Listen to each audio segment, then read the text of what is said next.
ব্রহ্মপুত্র নদ। তো এই নদ সম্পর্কে আমার একটি হাস্যকর ঘটনা মনে পড়লো। তাহলে ব্রহ্মপুত্রে একটি লজ্জাস্থান আছে, বাস্তবিক লিঙ্গ আছে স্ত্রীর সাথে মিলন করার জন্য।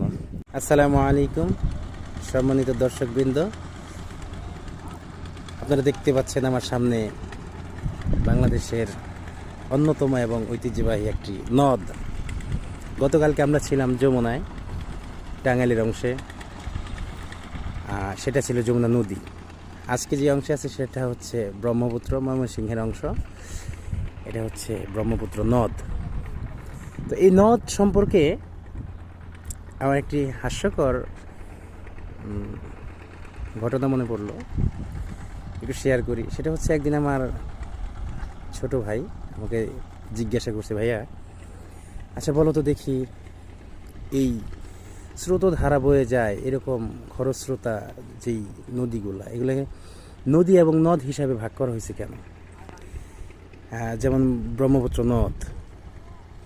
তো আমি বললাম যে হয়তো শাব্দিক কারণে, কারণ যেহেতু শব্দের মধ্যে পুংলিঙ্গ স্ত্রীলিঙ্গ আছে, শাব্দিকভাবে হয়তো ব্রহ্মপুত্র পুংলিঙ্গবাচক একটি শব্দ, এই জন্য তাকে নদ নদ বলা হয়, পুরুষ বোঝায়।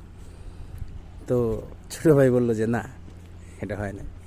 তো আমি রাগ করে বিরক্ত হয়ে বললাম যে হয়তো বা তাহলে ব্রহ্মপুত্রে একটি লজ্জাস্থান আছে, বাস্তবিক লিঙ্গ আছে স্ত্রীর সাথে মিলন করার জন্য।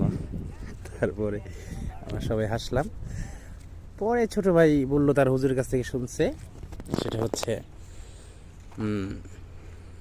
নদ বলা হয় এই জন্য যেই নদীগুলো শুকিয়ে যায়, অর্থাৎ শীতের দিনে যেইগুলোর পানি শুকিয়ে যায়, তলা বের হয়ে যায়, তাকে নদ বলা হয়।